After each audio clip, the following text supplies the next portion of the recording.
গল্প যেখানে সত্যি মনে হয়। নমস্কার বন্ধুরা, স্পিরিচুয়াল টক্সের সেকেন্ড এপিসোডে আপনাদের স্বাগত জানাই।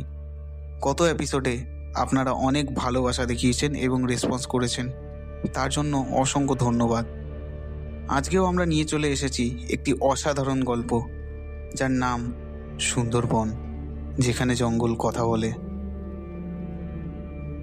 আমরা প্রথমেই আলোচনা করে নেব সুন্দরবনের কিছু কথা নিয়ে। সুন্দরবন নামটা শুনলে আমাদের চোখের সামনে ভেসে ওঠে বিভিন্ন কথা, যেমন সেখানকার কোনো সময় শান্ত প্রকৃতি, আবার কোনো সময় প্রাকৃতিক দুর্যোগ ভরা রাত।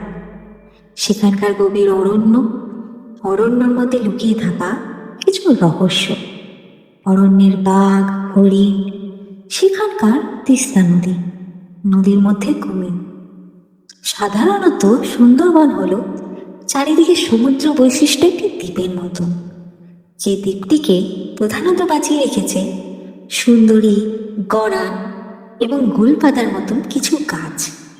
তা না হলে সমুদ্র নিচে তলিয়ে যেত এই সুন্দর রহস্যময় সুন্দরবন। এর উত্তর পূর্ব দিকটা প্রচুর জনবহুল্য। এখানে প্রতি বছরই ঝাঁকে ঝাঁকে টুরিস্টরা আসতেই থাকে। বনদেবীর মন্দিরে সবাই পুজোও দেয়। আর এর বিপরীত দিকটা, অর্থাৎ দক্ষিণ পশ্চিম দিকটা, বলতে গেলে জনমানবহীন। এখানেই থাকে বাঘেরা, এখানে লুকিয়ে আছে কত না জানা রহস্য। এরকমই একটা রহস্যের সময় গল্প নিয়ে আজকে আমরা চলে এসেছি। আপনারা শুনছেন সুন্দরবন, যেখানে জঙ্গল কথা বলে। গোপালবাবু, পুরো নাম গোপাল গঙ্গোপাধ্যায়। ছোট থেকে বড় হয়েছেন কলকাতাতে। পড়ালেখা শেষ করেন কলকাতা থেকেই। প্রধানত তিনি থাকতেন শোভাবাজার লালবাগান পল্লীতে। মাধ্যমিক, উচ্চ মাধ্যমিক পাশ করেন শোভাবাজার এভি স্কুল দিয়ে। তারপর জয়পুরিয়া কলেজ দিয়ে জিওগ্রাফিতে অনার্স নিয়ে গ্র্যাজুয়েশনটা কমপ্লিট করেন। তিনি বন দপ্তরের সাব ইন্সপেক্টরের চাকরিটা পান মাত্র 25 বছর বয়সে। তার প্রথম পোস্টিং পড়ে জলদাপাড়ার জঙ্গলে। সেই সময় অনেক চোরা শিকারির দল সেই জঙ্গলে বিনা পারমিশনে ঢুকে গন্ডার, হরিণ এবং আরও অন্যান্য বন্যপ্রাণীদের শিকার করত। কিন্তু এসআই গোপালবাবুর আসার বছর দুয়েকের মধ্যেই সেই চোরা শিকারিদের দাপট থমকে যায়, বন্ধ হয়ে যায় শিকার। সেই সময় গোপালবাবু হয়ে উঠেছিলেন চোরা শিকারীদের ত্রাস।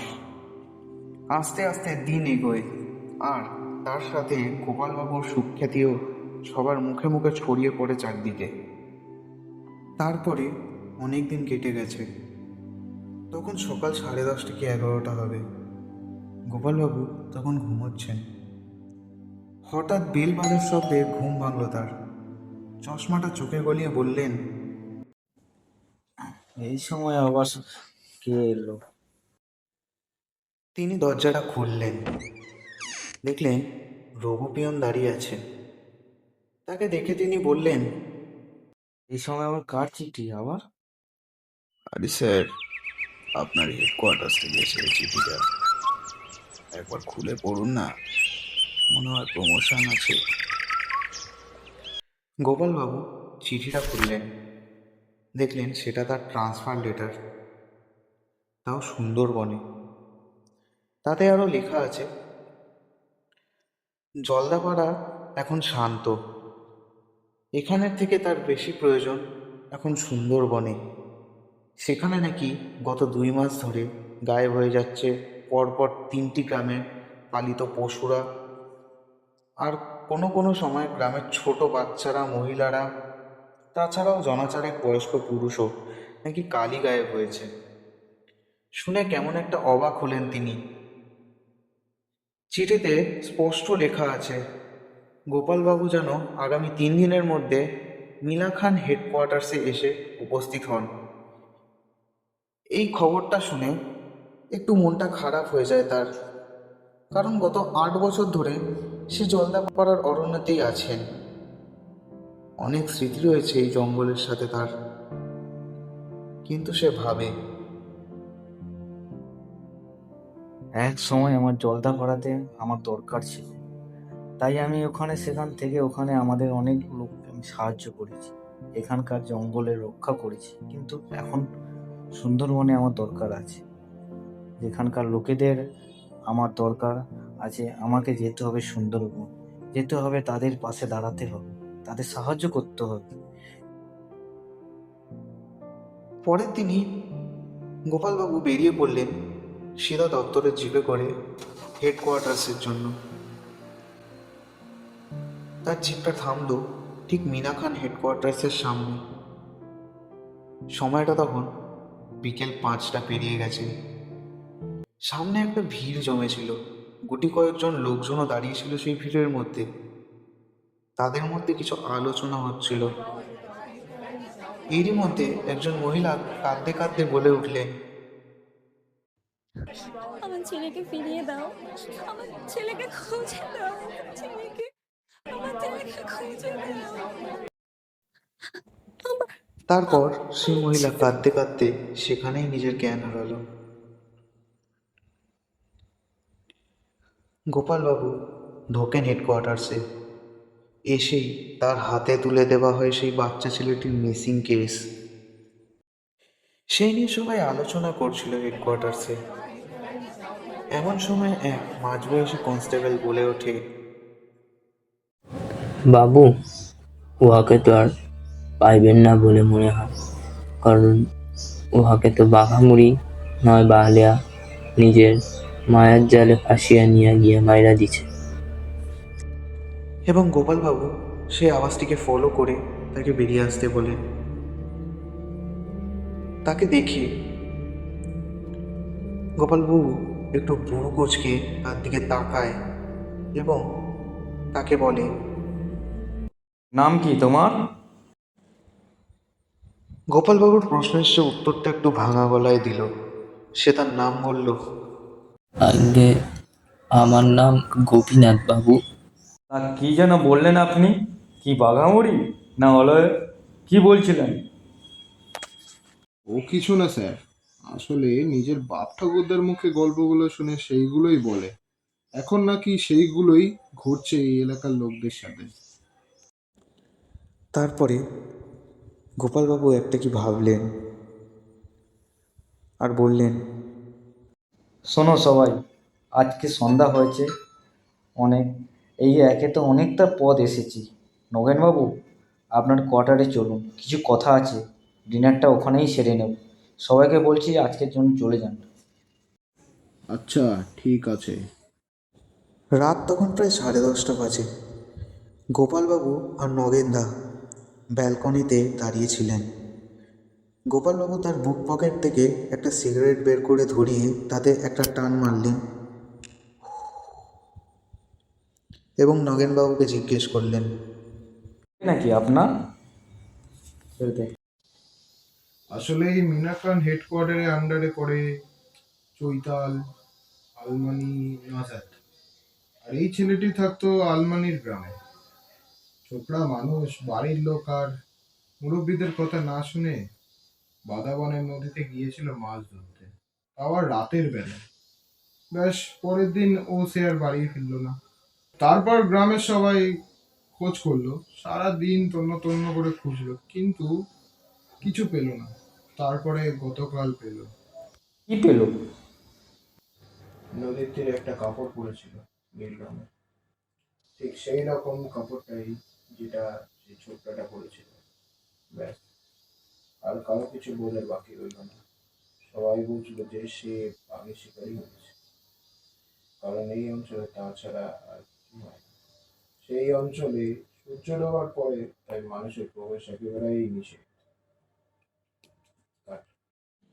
বাবু, খাবারটা তৈয়ার আছে, টেবিলে সাজাকে রাখা আছে। আপনারা জলদি ওইখানে চলে আসুন, আপনাদের খাবারটা বেড়ে দিয়ে আমি চাই।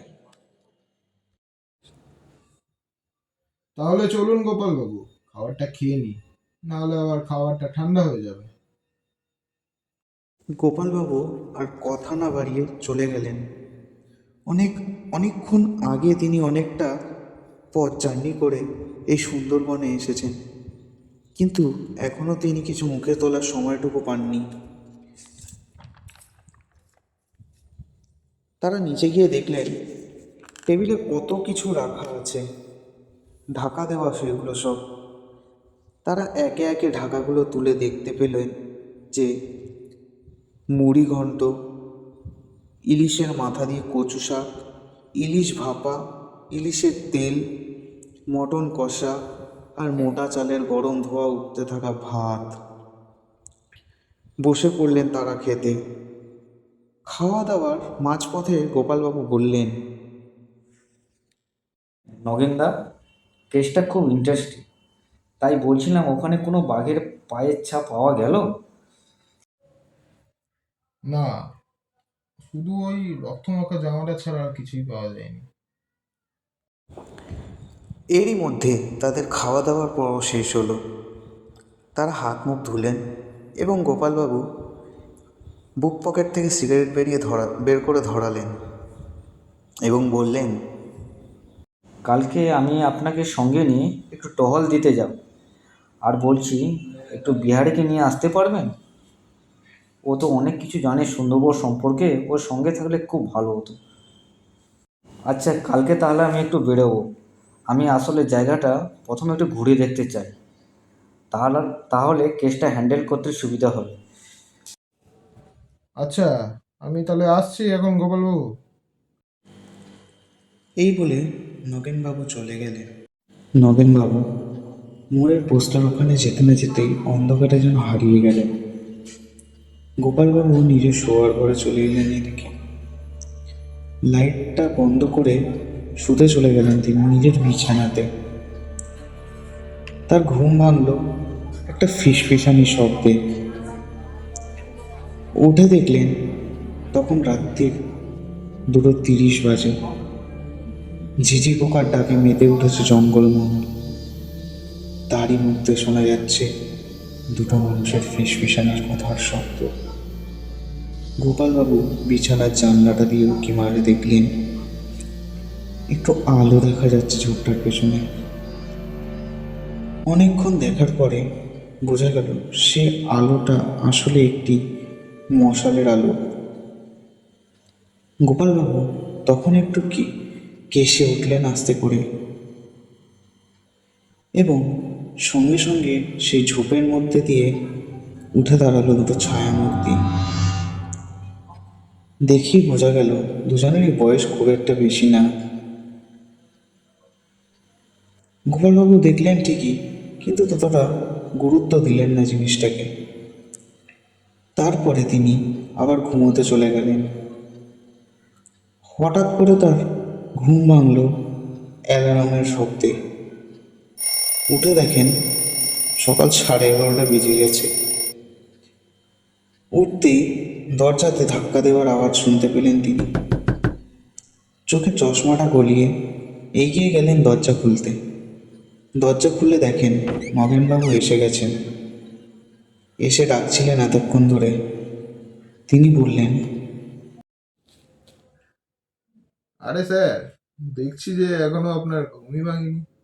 একটু ঘুমিয়ে আছি, একটু ঘুম থেকে উঠে ফ্রেশ হয়ে তারপরে তো বেরোবো। আচ্ছা, আমি তাহলে আসছি এখন গোপালবাবু। আমি আবার ঠিক ওই 1:30 নাগাদ আসছি।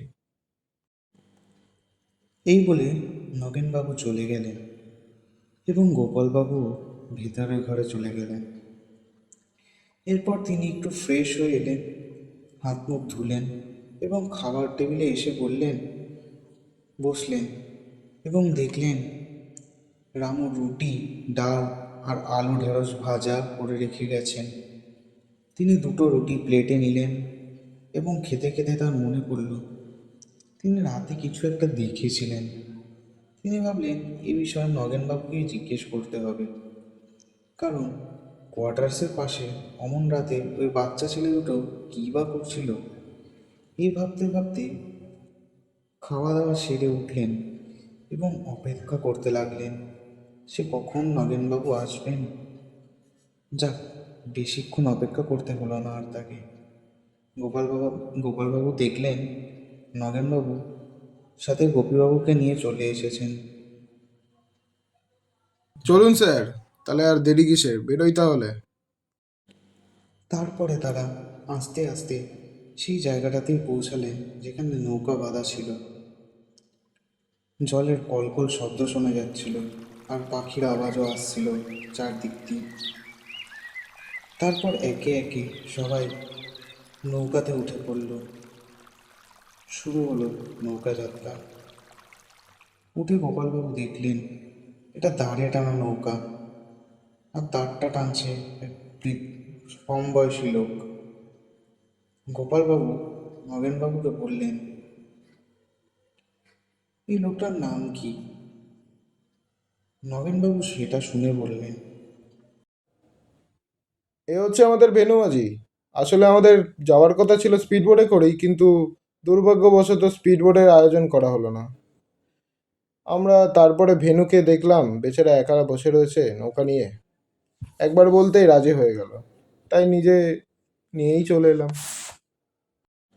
ভেনু মাঝি দেখতে একটু কম বয়সে হলেও তার সুন্দরবন সম্পর্কে অনেক জ্ঞান রয়েছে।